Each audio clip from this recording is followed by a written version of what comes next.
Alex Salmond has now confirmed that Scots are among the hostages in Algeria, and I've been trying to find out more from Nabila Ramdani, who's a French-Algerian journalist. I have been talking to Algerian officials this morning, and as we understand, the hostages are still in the hands of the captors on the gas facility in the southeast of Algeria, and they have warned against any attempt by the military in Algeria to try a rescue mission to try and free the hostages, threatening to blow up what is Algeria's largest gas facility.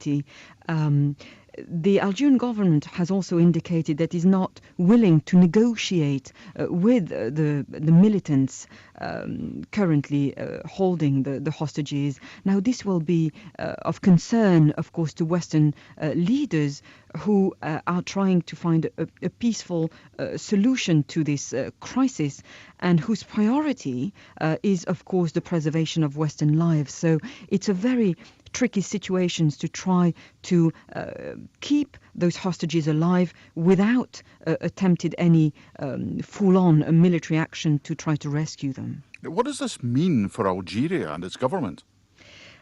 Algeria has effectively been dealing with that kind of terrorist organizations for decades. It was in the murderous civil war took place in the 1990s, and terrorist groups were ferociously fighting the Algerian governments.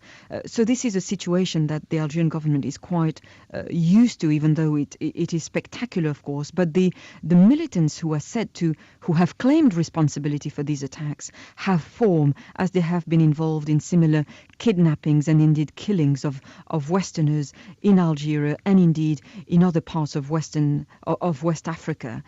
So the security in Algeria is used, although it is used to deal with that kind of militants. It has to be said, this kind of attacks have been pretty rare on oil and gas facilities overall. The attacks in Algeria have mainly targeted military academies and indeed Westerners. We've had issues in Western Sahara for decades. We now have Libya the Gaddafi regime has collapsed, and that has put a lot of weapons out there as well. We have the situation in Mali, now Nigeria. Is there a danger that this entire area may now go into meltdown? Well, I think what this crisis is revealing is it will have huge implications for the whole region, and effectively the war on terror aimed at fighting terrorist organizations like Al-Qaeda or Al-Qaeda-inspired groups has so far focused on countries like Afghanistan and Iraq over the last decades or so. But what this extremely sinister attack means is that a new front in the war on global terrorism has now opened in Africa. And even though conflicts involving Al-Qaeda-backed militants have been going on for many, many years in that area, the focus of the world's attention has been elsewhere. But it has now been brought to the fore through this crisis. And of course, I think in many ways, this kind of small-scale operations against Western interests and against Western lives are more likely to be effective than, for example, terrorists fighting the Malian government currently. That was Nabila Ramdani.